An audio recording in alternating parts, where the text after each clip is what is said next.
আলাইকুম রহমতুল্লাহ। আসসালামু আলাইকুম রহমতুল্লাহ। ইমাম সাহেব সালাম ফেরানোর পরে যে আল্লাহুম্মা আমিন বিরহমাতিকা ইয়া আরহামার রাহিমিন, এই যে প্র্যাকটিসটা আমাদের দেশে হচ্ছে, এভাবে কিন্তু সাহাবাদের সময় এবং বিশ্বনবীর সালাতের পরে এভাবে মুনাজাত হতো না। তবে ইন জেনারেল হাত তুলে দোয়া করা এটা বৈধ। আপনি দোয়া হাত তুলেও করতে পারেন, হাত না তুলেও করতে পারেন।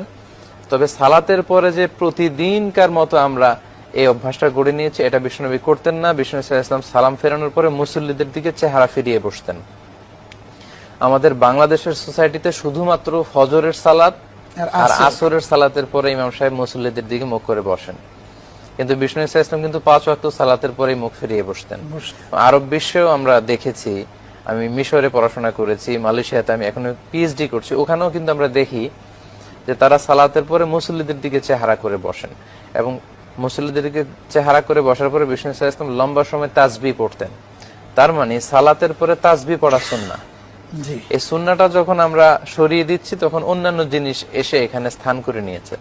এজন্য আমি এই প্রোগ্রামের মধ্যে দিয়ে সবাইকে, সব দর্শক এবং শ্রোতাবৃন্দদেরকে জানাতে চাচ্ছি যে সুন্নাহ হচ্ছে সালাতের পরে তাসবিহ পড়া, আযকারুস সাবাহ ওয়াল মাসা। বিশেষ করে সকাল সন্ধ্যা, ফজরের সালাতের পরে, মাগরিবের সালাতের পরে বিশ্বনবী সাল্লাল্লাহু আলাইহি ওয়াসাল্লাম লম্বা সময় তাসবিহ পড়তেন।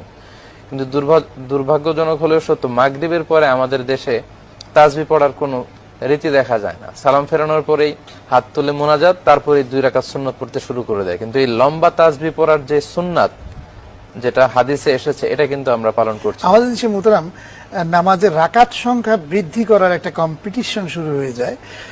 আমরা কিন্তু নামাজের ক্ষেত্রে খুব তাড়াহুড়ো করে ফেলি এই ক্ষেত্রে, এবং এই জন্য আপনি যেটা বলছেন যে নামাজের শেষে একটু তাসবিহ করা এবং এই যে সুবহানাল্লাহ, আলহামদুলিল্লাহ, আল্লাহু আকবার, আশহাদু আল্লা ইলাহা ইল্লাল্লাহ, এভাবে 33 বার করে 100 বার পড়লে জীবনের সকল গুনাহগুলিকে বা সগীরা গুনাহগুলিকে আল্লাহ মাফ করে দেন, এরকম হাদিস।